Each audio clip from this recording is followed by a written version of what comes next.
We decided long ago that the dangers of excessive and unwarranted concealment of pertinent facts far outweighed the dangers which are cited to justify it. And there is very grave danger that an announced need for increased security will be seized upon by those anxious to expand its meaning to the very limits of official censorship and concealment. That I do not intend to permit to the extent that it's in my control.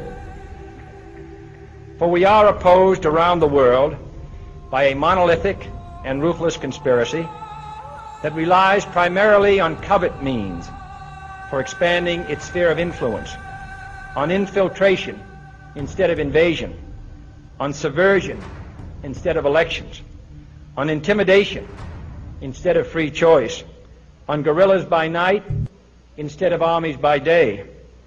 It is a system which has conscripted vast human and material resources into the building of a tightly knit, highly efficient machine that combines military, diplomatic, intelligence, economic, scientific, and political operations.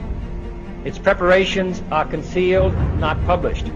Its mistakes are buried, not headlined. Its dissenters are silenced, not praised.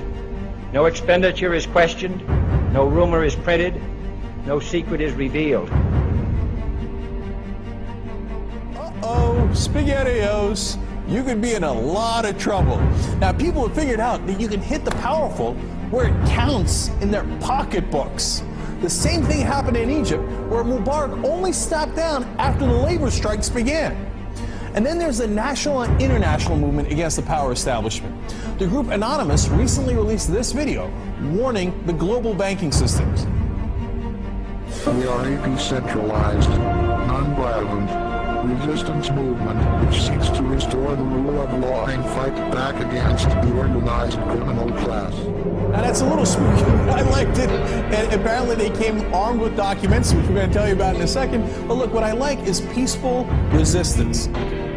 However, they can't just randomly launch an attack. And in order to do it, you have to go on this IRC chat. Anyone can suggest a target. That person then has to make a compelling case for the target, and then whoever happens to be, it's a quorum of whoever happens to be awake, can vote up or down on this target. So if somebody has not made a compelling enough case, enough people may pull their computers off of this voluntary botnet that the attack might not be nearly as effective. So it is, in fact, an amazing kind of Athenian democracy. If you forget sort of the ethics of what they're doing, place that to one side, what they've achieved is sort of this set of checks and balances that agrees in a very fluid way on what the target is.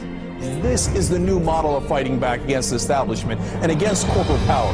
Don't wait for your knight in shining armor to show up from DC. The bad news is he ain't coming. The good news is it turns out you're the knight in shining armor. I believe that Gandhi's views were the most enlightened of all the political men in our time. We should strive to do things in his spirit, not to use violence in fighting for our cause, but by non-participation in anything you believe is evil.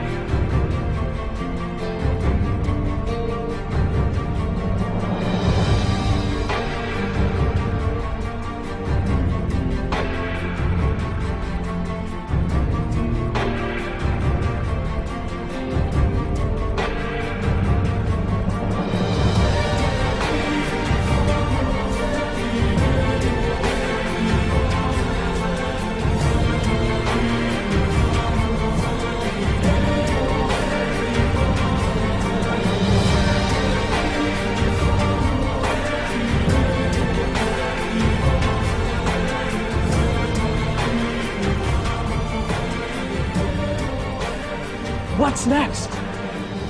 What's next is all they can do is shut down the internet itself. And we see how that went for them in Egypt. And we, the people, know that when the government shuts down the internet, that's when it's time to shut down the government. We are Anonymous. We are Legion. We do not forgive. We do not forget. Expect us. And now, you can expect a whole lot more.